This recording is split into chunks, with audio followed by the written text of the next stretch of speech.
Welcome, my friends. This show will help you discover your purpose and give you the skills you need to be joyful, productive, and fulfilled in all areas of your busy life. I'm your host, Scott Snow, life coach and productivity expert, and I believe with all my heart that the secret to a fulfilling life is to identify the 15 to 20 roles we play, the hats we wear, and turn them into masterpieces. Welcome to the All the Hats We Wear podcast. We have a very special guest today. Amira Alvarez is here on the podcast today. She's the founder and CEO of The Unstoppable Woman, a global coaching company helping entrepreneurs, empire builders, athletes, creatives, and rising stars in all fields achieve their dreams and goals in record time. As someone who has made a quantum leap, going from barely making six figures to making $700,000 in 1 year, then on to seven figures, and has lived to tell about it, she knows exactly what tactical strategies and mindset shifts are required to get out of your own way, live life on your own terms, and master the art of achieving any goal you set your mind to. Please welcome Amira Alvarez. Well, welcome, Amira. So good to be here, Scott. Thanks for having me. Would you tell us about your company, The Unstoppable Woman?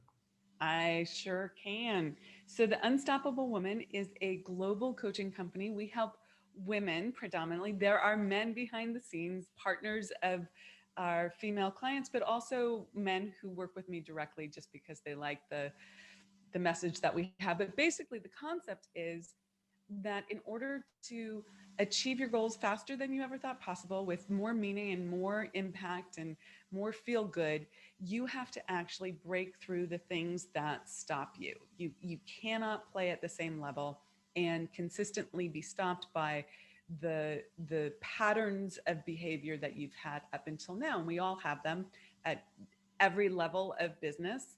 And if you want to go quickly and really increase your cash flow, whatever your impact goals are, whatever they are, you have to recognize these places where you stop and figure out how to move beyond them so that you're not just playing at the same level over and over again. So, what are some common blocks that you've seen? Oh, there are many common blocks. Some of them are the fear of rejection. I would say is the top one of the top on the list. There's a couple, a handful there that are big: fear of rejection, fear of making a mistake, and they come down to some core fundamental fears, core wounds, if you will, of like not wanting to be wrong, being thrown out of the tribe, like not wanting to be alone, all of this stuff. But if you are young, under say 8, and you're afraid of rejection, that's a wise strategy, because you as a little one need to make sure that the love is flowing so that you can receive the security that you need, the roof over your head, the clothing, the food, the shelter, all of that. Yet we take the fundamentals that we learned, the strategies that we learned as children, into our adult life. And then for any entrepreneur or business owner, you've got to recognize that sales is what moves money. Okay. And you can't turn a blind eye to that, and you can't be afraid of it. You have to start loving sales. But if you're afraid of being rejected in a sales conversation, or really any conversation, whether it's with your team or a potential client, doesn't matter, then you're really working against the way the universe works. You have to really put yourself out there and have conversations with people. That money moves through people. It comes from source infinite, right? There's more money in circulation now than there ever was before. It's continuing to expand.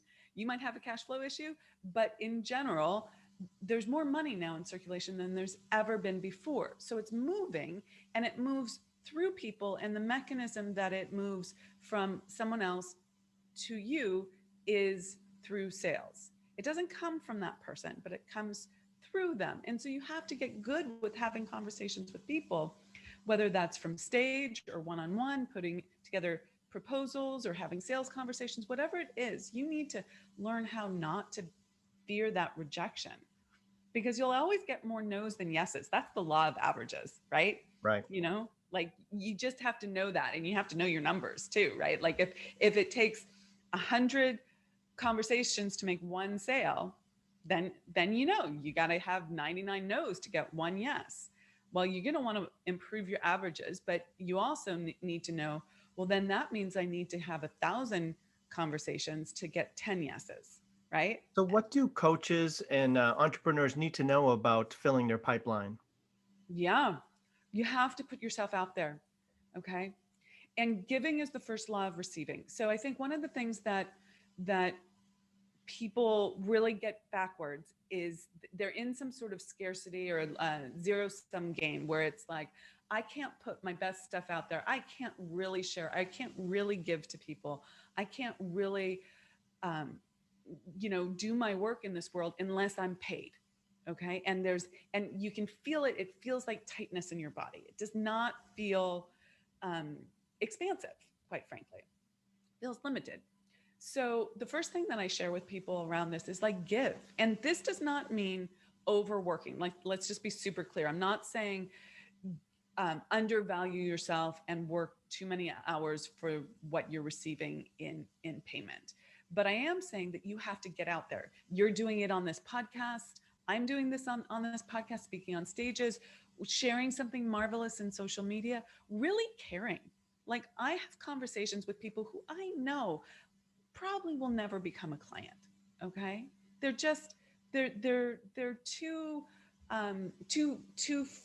far in the story of their life, but I'll still have a conversation with them because I love helping people, fall in love with helping people.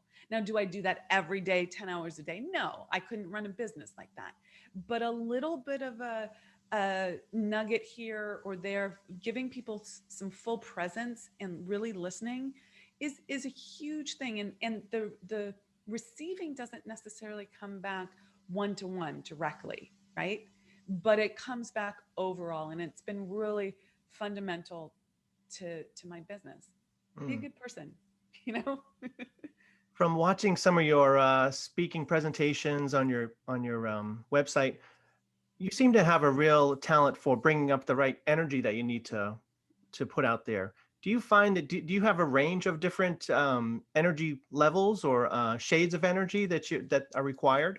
No one has asked me that question ever, Scott, and it's such a good question. Thank Hmm. you for asking that. Okay. Yes, yes, yes, yes, 1,000 times yes. So I tend to be a fairly high energy person, yet I have different energies. When I have a nice morning routine. When I'm doing my practice in the morning, some of that is, the personal practices of grounding and centering, but some of it is that's my quiet time to do some thinking and strategic work and get the stuff done that I don't want any emails or notifications going off in my head or even being distracted by the to-do list, right? It's like this solid quiet time.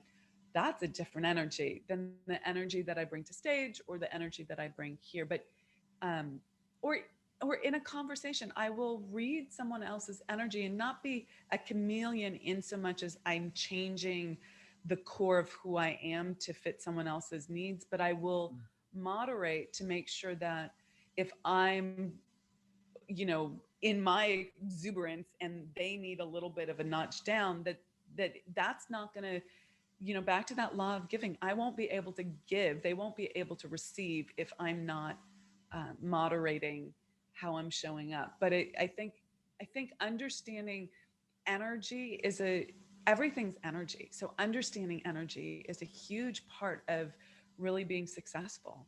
Hmm. I've been thinking about that because I'm a board certified music therapist as well. And that's one of the first things that we learn is to match the other person's energy and to be aware of that and meet them where they are. And then once you have that meeting, then you can start to shape where you want to help, where they need to go. Yeah, absolutely. It's really important. I find that listening is a huge aspect, and it's listening not just with your ears, though that's important. What are they saying? What's coming from them auditorily, but also energetically, like listening with your whole body and Hmm. really feeling into who that person is. And you can practice this and get very good at reading people. Um, it's a skill that's so useful in all aspects of business, whether it's, you know, speaking to lots of people on a stage, or if it's one on one, or you're talking to a team member. If you can, or you're interviewing, you need to be good at reading people. So that's a big aspect of it. Yeah. Yes, definitely. Oh, I just had a thought, but it escaped me. Maybe it'll come back. Yeah. Um, no, what I was thinking was, in terms of my business and what I'm interested in with all the hats we wear, you're making me think of these shades and different levels of energy as different degrees of all these different roles that you play and the different hats that we wear. So maybe you're looking at it as more of a shift in energy, whereas maybe I'm thinking in terms of defining all the different roles that we play. Oh, I like that. I like that a lot. And I think it's true, Okay. right? The role that I play as, the team lead for my company, right? The CEO, is it's different. And what's nuanced about it, Scott, is like that's different in a team meeting versus a one-on-one conversation with someone, Hmm. right? And and I also think of it, and I shift my energy with people, even if it's a one-on-one. If I need to get a point across that's really like, don't fog out on this. I need you to pay attention here. I shift my energy, my tone of voice, how I'm speaking, all of that. Hmm. Um, Yeah. and that comes fairly naturally, but I think it's an important thing to call out for people that and I want to just raise my hand in transparency here, Scott. I have a range that I do feel comfortable in. Okay. And we have a lot of different roles in our company. We have research roles, we have copywriting roles that are very different energies than the energy that I bring. And if there's too big a gap between my, I don't know if you've ever done the Colby test, but I'm a quick start, right? Like I am a classic entrepreneurial, like lots of ideas, let's go, go, go, go, go, right? Next, next, next, Mm. on it, right? But you can't run a company that way. You can run as a solo entrepreneur, you can do that. You might get a little burnt out. You need team, okay? But it's not a bad thing if you are the visionary to have the ideas going. You don't want to squash that. But you can't grow and scale a company just in the ideas. You need someone who can execute and loves executing and diving into the details and the nitty gritty. And I dive into the details, but I do it in this like bursts of intensity. But there are people on my team who need quiet time to write. They need quiet time to do research, right? And if I'm their manager, that's a disconnect. Hmm. Okay? I can have nice conversations with them. I can have short little meetings that give sort of a visionary idea of where we're going. But if I'm managing them, our energies are too different that it doesn't make it um, it doesn't work for them. They don't feel heard, they don't feel seen, they don't feel understood, because quite frankly I don't understand it. I'm like, why can't you be like this? um, but I know intellectually, when I say don't understand, I don't understand it emotionally, but intellectually I understand, oh, that's what they need. And so they need a different role managing them, a different manager managing them. Right. Yeah. So with all of these skills in your tool belt of communication and being able to show up in whatever energy is needed in that, I mean, you could really become a master criminal if you wanted. You could, Yeah. right? You could. Of and course you're and I not, think but no, I'm not, very much not. So but it is something that I think about a lot, because there's influence and there's persuasion, and how are you using it? Are you using it for the good of everyone? Is it more life for everyone? Or are you looking at it as a zero sum game? I'll get ahead and screw someone else, quite frankly. right. And the law of compensation is very clear, and this is a universal law. If it will, you could say it's the law of karma. Also, it's going to come back. Okay, you will have who you are. Okay, you will have who you are, and it's a law. So if I consciously choose to manipulate someone with my skills of persuasion, my communications skills, my knowledge, whatever it is, um, that's going to come back to me. Right. And I don't want to be that kind of person. It doesn't make me feel good. And two, I don't want that result. So I really don't want that. So I'm always, I'm when I was first learning these skills, I checked in a lot on it because I realized how much power there was in it. And yet, and now it's become natural. Like I just had can I give an example of this? Sure. Okay.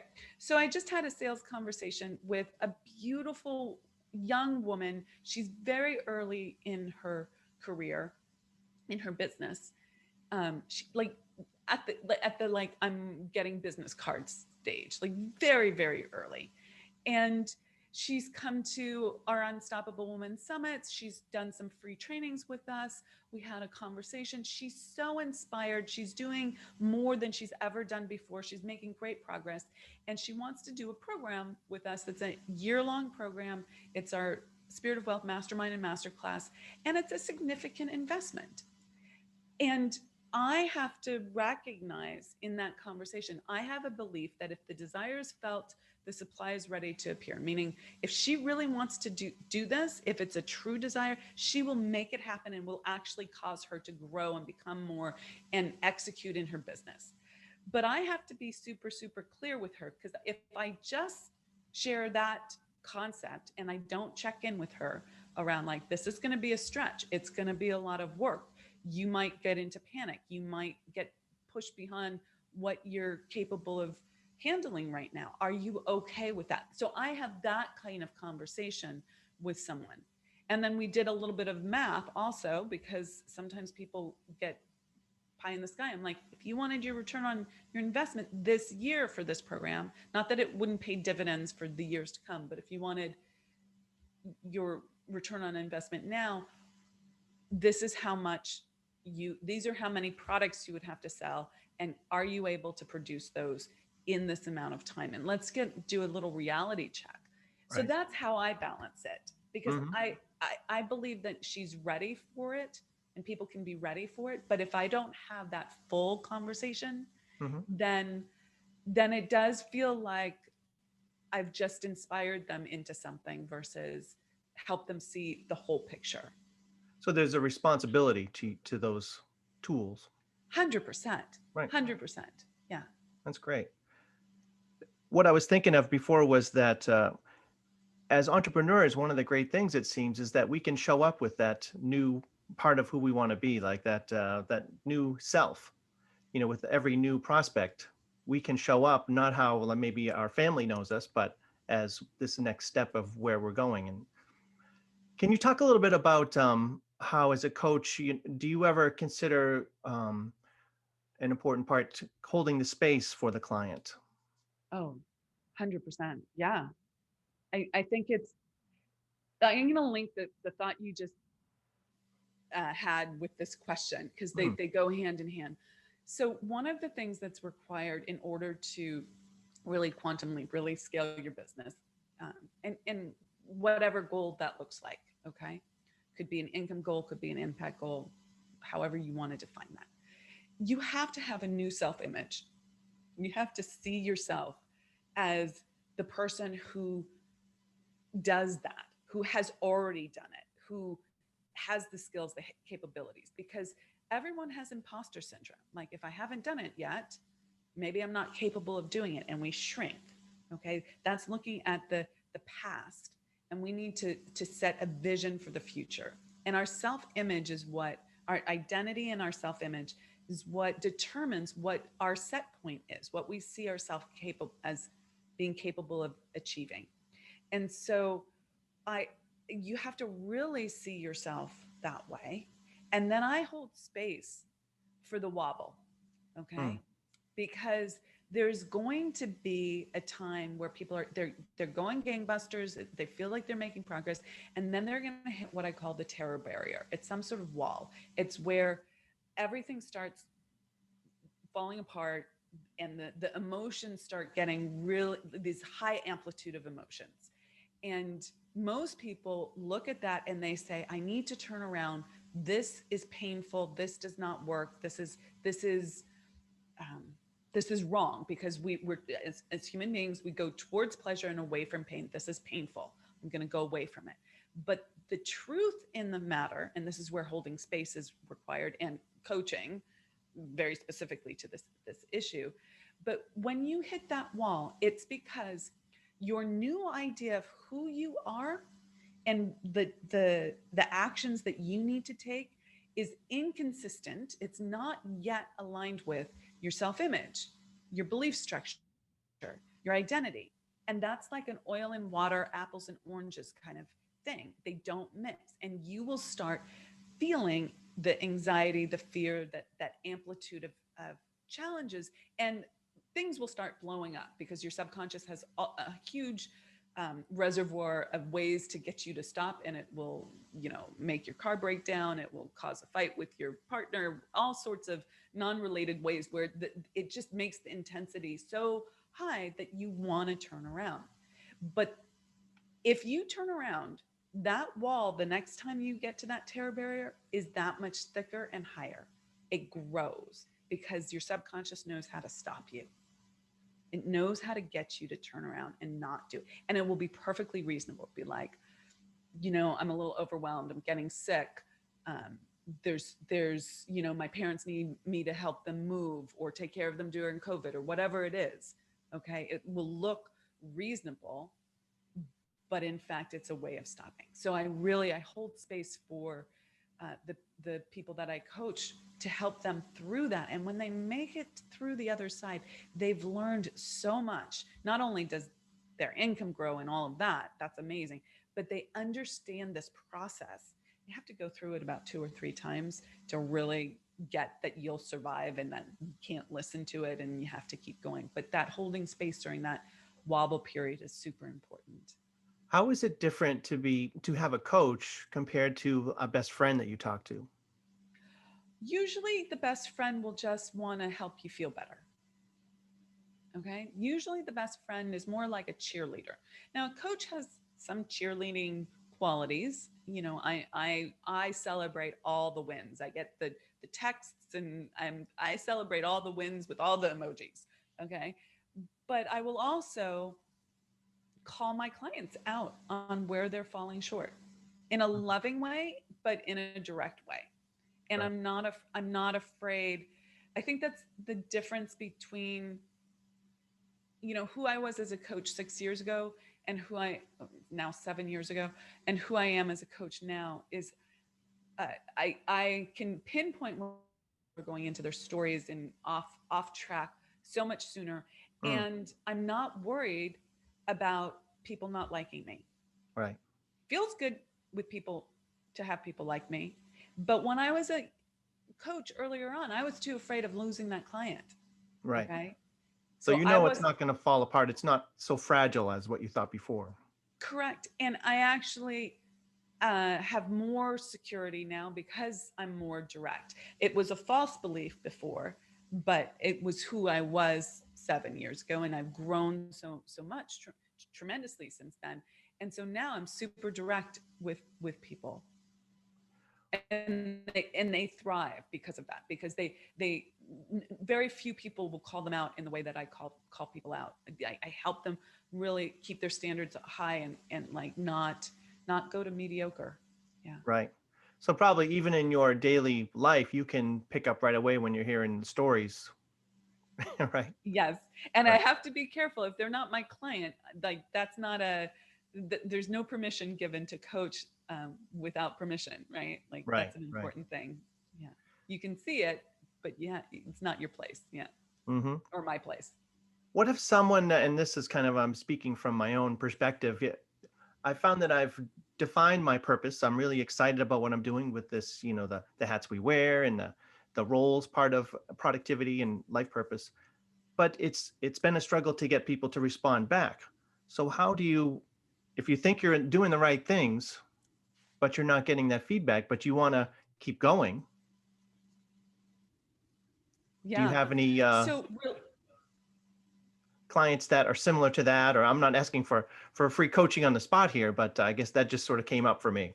I would be happy to speak to that. And if you let me coach you, I'm happy to. So your call on that. But the the basic concept that you have to understand, and again, it comes back to something I said earlier. You will have who you are. Okay. So this is around self ownership. There's something in you that is not valuing yourself at the way your conscious mind knows that how you help is valuable. Mhm. Okay. Your subconscious, where your identity, your self-image is, all the belief structures are, and it's what really drives all our thinking and all our actions.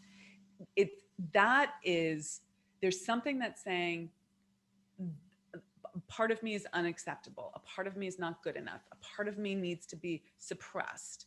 And if you're able to get to that and break through and then start acting at the higher level, then you'll I know it's a little overdone, the law of attraction, but you'll magnetize um, that. So let me do a little bit of deeper teaching here, if I may. Sure. Okay. So the law of vibration is the law, and the law of attraction is a subsidiary law to it. The law of vibration says we're all everything vibrates in this universe. We vibrate, our thoughts vibrate, the molecules in this mug vibrate, everything that appears solid is vibrating, and even things like our thoughts that we cannot see vibrate, and our feelings that we cannot see vibrate. Everything is vibrational. It's all moving, and there's a frequency to it. We live in an ocean of motion. Okay. So if we have a feeling that is vibrating at a, I'm not sure that I can do this. I haven't done this for that long. I'm not, you know, sure that it's worth this much money. You have this underlying feeling, okay? Even though intellectually, you're like, I've got this, but underlying feeling, that's what's getting, that's the vibration that you're at, and that's what's getting sent out, and that's what you're getting matched with, okay? Mm. And so you have to change that vibration. And I'm telling you, it changes everything. One of my clients just shared with me, she runs a after birth parent helping company in New York City called Happily Ever After. And she she has basically made, let's see if I can articulate this succinctly. She's booked more business for 2021 in the last month than what um, 50% of what she made in the previous year was. Mm. Okay. And she's making, you know, like, I keep getting the text like $42,000 this weekend and this and that. Like, it's just the money is coming in. Now, she's Yeah. been working with me for a while. And she said something recently to a group of people. She was like, the only thing that's changed, and we've done a little bit of changing on the business flow side, but not dramatic. Okay. We have a great business plan for growth, all of that. But the kind of fundamentals in her business have not changed that much. The the thing that's changed for her is who she's being. And everything has opened up. And I know that sounds woo-woo. Like, we all want the tactic that, like, if I just Mm. change this one thing. And I help people with their business models and their tactics and all of that sort of stuff. But fundamentally, that's like 20% of it. The vast majority of it, Scott, is like letting go of the stories that keep you small. Right. And when she was able to do that, it in a very short period of time, she's like now massive headway. And that's the same for everyone. That's the same for you. It was the same for me. Okay. Mm. I started really valuing myself at a different level internally. And then new clients started to come to me. Now, do we work on our marketing? Yeah, we work on our marketing. Like, it's not magical thinking. Okay. I don't sit and uh, not have a social media marketing team. I don't sit here and look, I'm on this podcast with you, right? Yeah. Like I believe that you need to do marketing, but fundamentally your marketing is going to land with your ideal client if you're resonating at the level that you want to be resonating at. That's fascinating. Yeah. Great. Well, I have 2 pages of questions. I think we only got to 2, but we had such a great conversation. I really feel like it was even better. Awesome. Well, I would love to answer all your questions. So whenever you want to do that, you let me know, okay? Yeah, well, maybe we'll have to have you come back when everyone sees, the awesome ideas that you have. I would love to do that. That would be fun. So, in closing, what would be the one action step that our listeners could take to live a life of purpose? Yeah. Oh, that's a good question. So if you had asked me 6 years ago, 7 years ago, what my purpose was, I would have been like, don't ask me what my purpose is. I don't know. Right. I really I just wanted to, quite frankly, make some money so I wasn't poor. Okay. Yeah. I wanted to uh, build my business. And for people who don't know, I went from 30K a year to 90K a year to 138K to 700K. That was my big leap. And then crossing the 7-figure marks and, going past that. But if you'd asked me when I was making 30K what my purpose was, I wouldn't have known. What I would tell people is follow the breadcrumbs. Follow the things that are right in front of you, that are calling you forward, that are saying this, and trust that feeling. Even if it's crazy, even if it doesn't make the most logical, rational sense, there's such power in desire. Desire is causative. It causes you to move forward towards your more life directive, towards your expansive impact in this world. Because I believe we're all born with a spiritual DNA that needs to grow, but it gets suppressed and it gets blocked by our conditioning and how we are raised in our environment and all of that. And not to be a victim, take ownership of that and say, okay, now what? What do I have to do to really figure out my purpose? And that would be stepping forward into what you want, owning your desires. And in the beginning for me, Scott, it was so simple. It was like, oh, I'm thirsty. I want a glass of water. I kid you not. Okay. And it would even be like, oh, I have to go to the bathroom. I would not go to the bathroom and keep working, right? And I'd be Mm. like, no, I have to, I'm going to own that desire and want.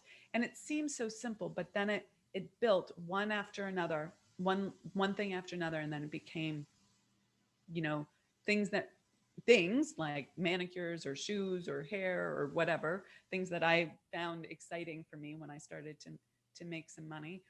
And then it was like how I wanted to build my business. And through following my desires, I've really found my purpose. And I couldn't be happier about that. So, That's great. yeah. Well, this has been a great pleasure to talk with you, Amira. Thank you so much, Scott, for having me on. I really appreciate it. For more information on Amira Alvarez and her work, visit theunstoppablewoman.com.